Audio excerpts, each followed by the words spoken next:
Hello, welcome to another video. Sorry it's taking me so long to get around to this particular one, but here it is. This is a build guide on grenade racks. This is the fastest clearing flak build in the entire game. Semi-recently, Triple G hosted a challenge, Endgame Rush, to be all endgame content in one go, in one stretch, and see who can do it the fastest. This is the winning flak time.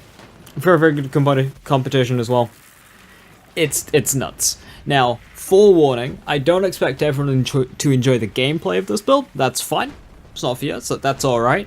But if you are wanting a build that basically just hits half the map without you needing to aim, yeah, it's pretty great. So, jumping in, this is Grenade Rakks, and it's all about doing heavy damage with both grenades and novas, specifically the Frozen Heart. The Frozen Heart is the nova shield with the widest range in the entire game, and considering flak has just got an insane damage formula, we can make this one-shot most enemies, so that's going to be a very large portion of clear. And then of course we've got grenades as well. I use a roided gas core a lot of the time, and light speeds. I'll get into that in a second. First I'll quickly run through the spec. Now when it comes to making a flak build, almost every time I do so, it just ends up looking like a gun build. So this build's actually like okay with guns as well. You've changed the gear around and you can melt a boss with a Monarch and Gorillas in the Mist and stuff. So that's all there.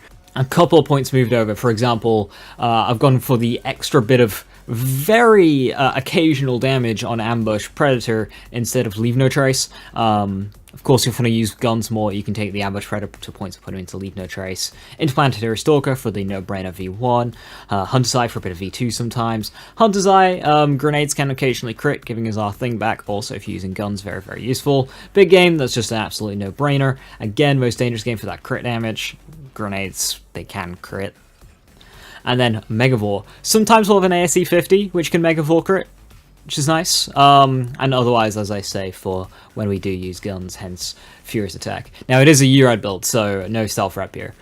So this is mainly get us down the tree. Eager to impress for maximum cooldown, so we want to spam as much Novas as we can. BFS to get us down the tree, lick the wounds, turn tail and run, mainly for the damage reduction, and that gives us Hidden Machine.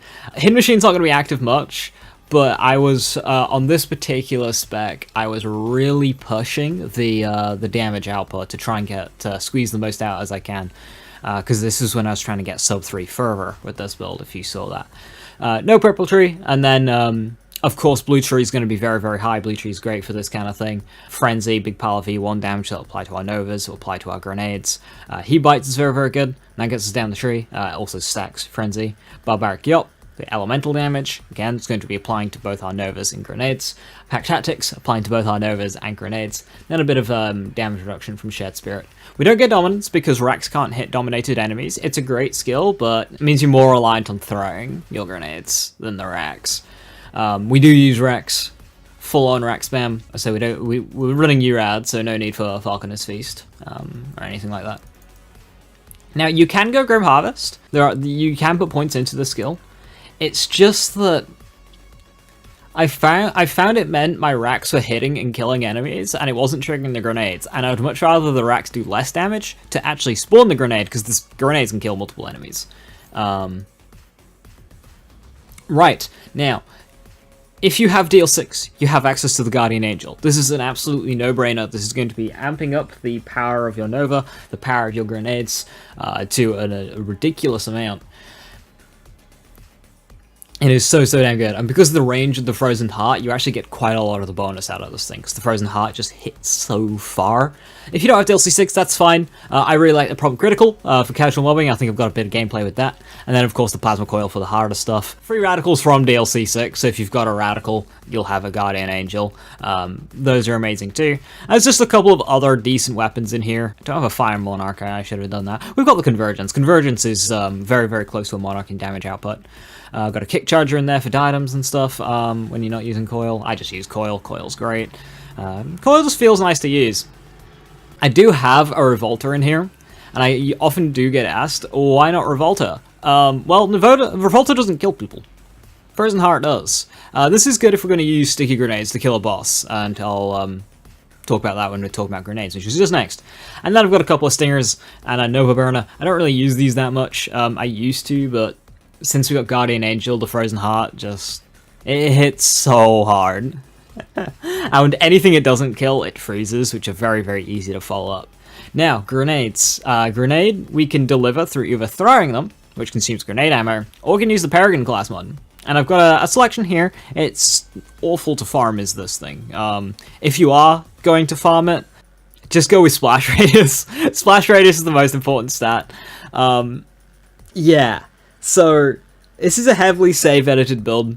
Just a heads up, farming... This is kind of a problem of Borderlands 3. The stat variety on class mods and artifacts are just so ridiculous. So, yes, these class mods are save-edited. Just a heads up. There will be a download in the description if you want to take that shortcut. If you are on console, I am sorry, unfortunately. Can't get save files over there. But if you're going to farm a Peregrine, Splash Radius is the most important stat. Splash Radius. And I do have a Cosmic Stalker or Bounty Hunter for Hemovorus, because Rakks don't really connect with Hemovorus too much. And then a stack bot there if you want to Monarch something down.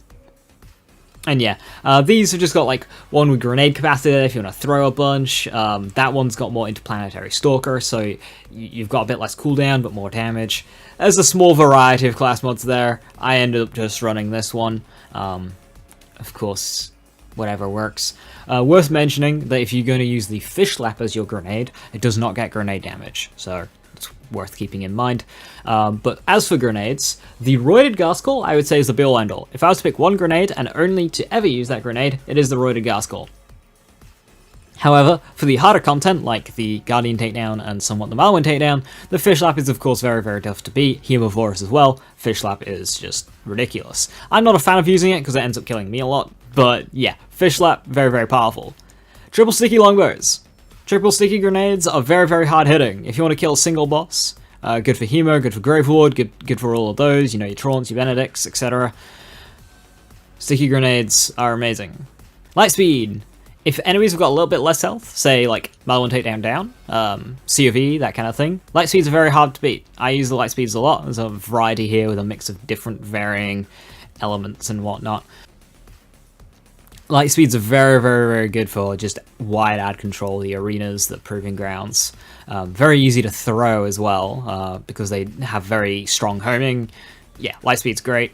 Pipe Bomb is going to be your first stepping stone if building for this build. If you're building this from scratch, I would use a Pipe Bomb to get a Ghast Call. Normal Ghast Call's fine, Roided is ideal. You can flex with the Vindicator. The Vindicator is a little less consistent than the Roided, so I prefer Roided, but they're very, very close between them. The Vindicator, when they split the projectiles, end up just going places. The Vindicator also does a lot more self-damage because some of the skulls just like, they pop on the ground and go rolling around and they end up catching you.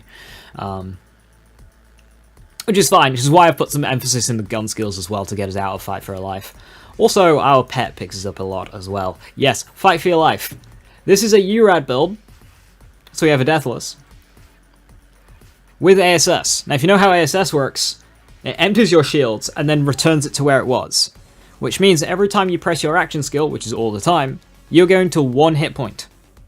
If you get a dot tick during that time, if you get shot during that time, if you are standing in a water puddle in that time, you can and will die. That's just gonna happen. You have to stay on your toes. Well, while this build has the most ridiculous ad clear and doesn't require you to aim, your positioning is important. Because yeah, Fight for Your Life, you're going to be seeing that second wind on your screen a lot. Now, thankfully, Flak's very good at, dealing with Fight for Your Life with the pet, with some good Fight for Your Life weapon damage, free radical, plasma coil, and stuff. But yeah, just a heads up there, it's quite volatile. As for artifacts, I'd say the most important thing is, of course, getting Deathless to trigger the URAD Anoint. Air effect damage in second and third slot gives you Radius. As I said before, Radius is very, very important. Snowdrift is great for mobility and survivability. Atom Bomb is great for the big explosions. Icebreaker is good, especially if you do not have Guardian Angel. If you do not have a Guardian Angel, if you don't like it or you don't have the DLC, Icebreaker is very, very good because it increases the damage versus frozen enemies, which, well, everything's going to be frozen because that's what Frozen Heart does. Frozen Heart hits an enemy, it freezes them. So Icebreaker is good there. I don't really use it anymore, but it's still there. And then Pearl if you want to shoot something. I mainly just use Snowdrift all the time, but Atom Bomb gives you the most clear. And there's a Cut Burst Launchpad in there for some reason. I don't know, I've never used it, but it's there, people like it. And I've got an 8b5 movement speed.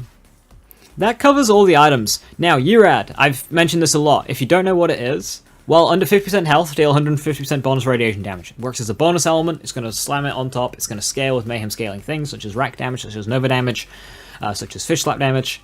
Very, very strong as the Guardian Angel, the URAD Anoint, so that's why it's on all of the guns there, just because it is just the best kind of all-rounder. And Fl4k is quite good at dealing while being under health gate, because he's got a bunch of damage reduction things. And Lick the Wounds, which is just the most ridiculous fight for life skill in the game. And yeah, that basically just covers all of that. Yeah, that's Grenade Rakks. I hope you enjoy it. Thank you so very much for watching. As I say, there will be a download in the description below. It's on my Discord, in the Save Files channel. Overall, the build, fastest clear speed in the game, especially when it comes to mobbing. Doesn't really require aiming. Again, I don't expect that to sit with everyone. I myself like aiming, that's why I bounce between different builds. But I just wanted to share this, considering it did win EGR. It's ridiculous. Nova Shields are amazing. Grenades are good.